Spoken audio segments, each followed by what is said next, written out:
minta komitmen dari kawan-kawan semua, teman-teman semua di sini benar-benar ingin belajar dan kawan-kawan bisa semakin kuat. Setuju ya? Kalau tanya dulu di sini ada yang sudah punya usaha katakan? Boleh? Ada lagi, ada ya beberapa yang mau punya usaha katakan? Nah, minimal mau punya usaha. Nah, kenapa kemudian saya juga berwirausaha? Sebenarnya beberapa alasan nanti akan dijelaskan lebih dalam oleh teman-teman. Yang pertama itu sebenarnya saya pengen punya banyak kaki. Nah, meskipun mungkin ada sebagian dari teman-teman yang mungkin seorang pengajar dan kemudian seorang mahasiswa. Maksudnya badan kekar, umurnya tua, bawa pedang bukanlah petani. Apa kabar hadirin semua? Selamat datang di acara ini. Tadi udah ada ya pertanyaan dari Kadias.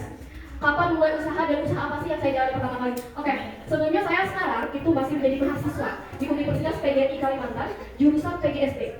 Masih kuliah dan sekarang ada di semester 7. Jadi masih kuliah ya teman-teman, fokus utama saya kewajiban ada kuliah. Tapi memang saya sambil di luar kuliah itu karena saya ngambilnya non reguler. Karena saya ingin, karena saya punya gini, sekarang hampir sama aja ya, kuliah reguler ataupun non reguler. Teman-teman saya yang kuliah reguler di Banjarmasin pun banyak yang sambil cari kerja, freelance. Nah, kesempatan buat saya di sini, saya udah kuliah non reguler dan akhirnya saya punya kesempatan untuk bikin usaha ataupun cari penghasilan sendiri. Yang pertama saya mulai itu sekitar tahun 2000 enggak ya, kalau nggak salah 2020 atau 2021 itu saya pertama kali bukan. Jadi waktu itu lagi tren-trennya bukan dan saya ikut ibu saya, orangnya kreatif dari dulu, suka membuat hal-hal yang lucu, jahit ataupun sesuatu yang kreatif. Saya tertarik dengan bukan. Kalau bicara tentang sebenarnya usaha dari mana? Pertama dari dulu pas saya kecil. Jadi orang tua saya itu seorang guru juga. Ketika di sekolah dulu orang tua ada jual kecil-kecilan. Kemudian ketika masuk di perkuliahan, saya kuliah di Malang di pendidikan matematika. Ada teman saya ngajak, yuk kita jualan nih. Jualan apa? Kita tuh gak punya skillnya nih, seperti itu kan. Coba deh kita jualan puding simple. Cuma modalnya kalau nggak salah, ingat itu 50.000. Modal 50.000 kami bisa menghasilkan 200.000 saat itu. Kenapa kami memulai itu? Karena kami anak kos yang banyak kemauannya sedangkan orang tua ngasihnya terbatas. Itu awalnya.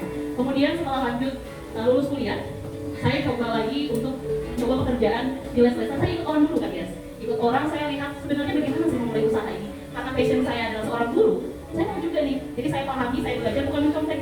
Kita pahami bagaimana cara orang itu memulai usahanya, bagaimana orang menarik, yuk masuk ikut nih, aku jualan gini loh.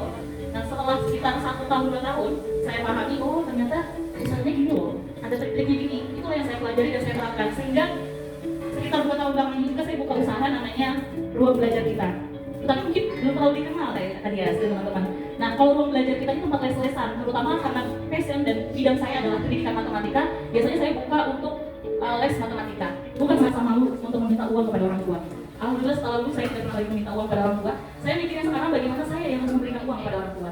Sudah cukup orang tua ngasih kita biaya mulai kecil sampai kita dewasa. Saatnya saat ini kita yang buka usaha. Ya memang saya seorang guru yang punya penghasilan, tapi mungkin teman-teman di sini sudah tahu gaji guru itu seberapa sih gitu kan. Rasanya kurang banget bagi kita, apalagi dulu perempuan yang lihat ini langsung tertarik. Banyak kemauan tetapi sebenarnya uang di dompetnya kurang gitu. Makanya pemikirannya harus sama teman-teman. Kalau mau cari partner sesama teman, harus sama-sama pengen berkembang. Jangan mau untuk mencari teman yang hanya sekedar mau ikut kita, yang ada nanti ngelahnya di kita. Cari yang benar-benar serius, pengen sama-sama berkembang. Nah kalau pengen sama-sama punya usaha kalian dari awal dari buku sama kalian harus suka. Itu sangat penting teman-teman. Makanya dari sekarang, selagi masih muda, cari teman, partner ya. Kalau mau cari teman partner, yang satu visi sama misi, yang mau sama-sama berkembang, jangan mau.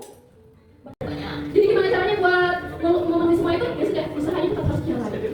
Capek lagi teman-teman. Apa yang luar biasa kayak dari Padang ke sini, terus kemarin kegiatan, pilot apapun itu terjadi. Kenapa? Ada cuannya deh. Cuan itu nomor 1. Kalau itu nanti bisa diceritakan setelahnya, karena setelahnya itu bisa dilihat dengan uang yang kalian dapatkan. Ya capek kalau ada cuan, karena udah senang duluan. Bisa liburan, bisa terus itu kita juga lakukan seperti itu. Kalau dalam berwirausaha capek itu pasti, kalau capek ya istirahat. Kemudian yang kedua, kita memulai usaha ada terutama kita perempuan biasanya kita main perasaan kalau perempuan, betul nggak? Iya. Dan orang di belakang ngomongnya, ih usahanya tuh gitu sudah langsung down gitu, ya nggak bu? Insecure. Nah, kalau sudah diberikan support tentang uang, pastinya mereka akan semangat. Insya Allah, kerikil tadi itu dapat kita lalu. Ya, kembali lagi di sini. Tips pertamanya, jadikan usaha kita itu sebagai branding, bukan selling. Jadi sehingga kapanpun dan dimanapun kita mau tidur, usaha kita itu tetap akan masuk. bisnis kita itu akan senantiasa berjalan dan bahkan kita mau tidur, bangun tidur, kita mau kerja. Kalau kawan-kawan tahu misalnya lagi di mana, aku lagi pak misalnya, lagi tiduran kita di kamar, kerja waktu itu, kerja zaman sekarang seperti itu. Beda dengan kerja zaman dulu yang kita harus kerja office, enggak. Zaman now di sini tuh usaha tuh mau dimanapun, kamu dari rumah pun ya, oleh orang tua mereka yang memang mendukung, akhirnya secara kolesterol. Nah alhamdulillah sehari itu bisa habis 100 dengan keuntungan kurang lebih 80.000 di sekolah. Saya paling modalnya sedikit, paling modalnya bisa 30.000 aja, jadi bisa 200 sehari habis. Nah tapi lagi-lagi itu tidak berlangsung lama karena ada banyak kepala di situ. Ada banyak kepala dan Jadi sedikit motivasi bukan untuk menggurui. Dalam usaha pasti ada badainya, namun percaya teman-teman, hari yang berat untuk orang yang riba.